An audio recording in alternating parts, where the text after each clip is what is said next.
Welcome back. In this video, we're going to learn how to convert temperatures between Kelvin and Celsius. And so on the back of your reference table, New York State Chemistry reference table, the very bottom one says temperature, K equals C plus 273. We also see K is equal to Kelvin, C degrees Celsius.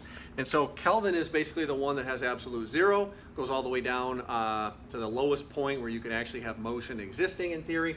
And Celsius, of course, has negatives. So in a lot of the calculations we're going to do, especially in the phases of matter with the gases unit, we need to convert to Kelvin because it's not easy to double a negative number when we're talking about temperature. So, when you think about doubling a negative, are you talking about, is it actually getting warmer? Is it getting colder? Okay, so there's some confusion. So that's why we convert everything to Kelvin, because it has a zero number and everything else is positive after that. And it gets rid of the negatives like the Celsius and the Fahrenheit scales have. So the formula we're going to use, K equals degrees Celsius plus 273. So let's say I know, let's say it's 13K equals how many C. If we want to know that and convert that, all we have to do is plug that into the formula. So if I know 13K and I want to know how many degrees Celsius that is, I just have to solve for the problem. And so if I have that 273 there and I want to get C by itself, just like a mathematical problem when you have addition and subtraction, I want to do the opposite to get rid of it. So I'm going to subtract 273 on this side and I'm going to subtract 273 on this side. And what we end up getting, if we subtract 13 from that, we're going to get 260.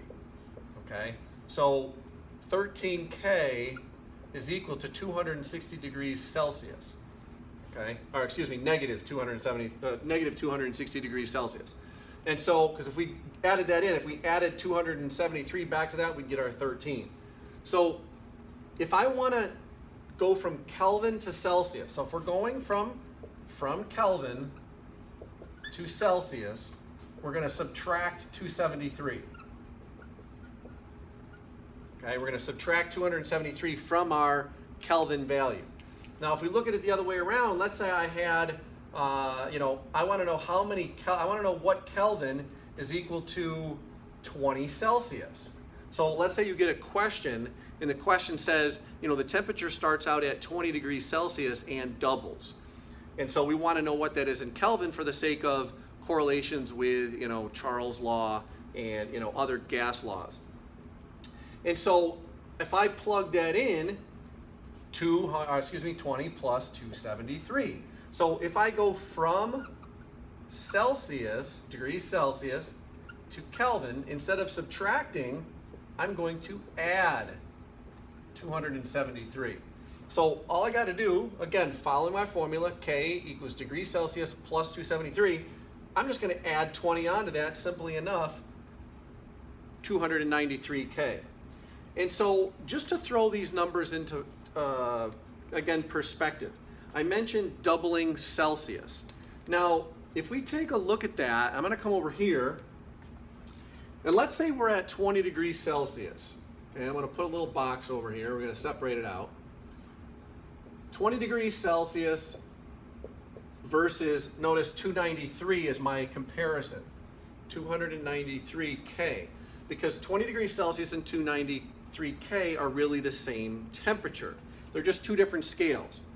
If I take this and double it, it goes to 40 degrees Celsius, which is an increase, 20 degrees an increase, right? Now, that's fine, but if I take this and I double it, we get, let's see, 600 minus 14, so that's 586. Okay, to go 586, that's a doubling, but that's an increase, again, I doubled it, so that's an increase of 293K. That's a big increase, that's a big difference. 20 going to 293, that's a huge difference in relative amounts of how much that temperature went up. And so this is a doubling, so if we multiplied that by 2, if we multiplied that by 2, multiplying by 2 is not going to give you an equal increase in temperature in both the Celsius and the Kelvin scales.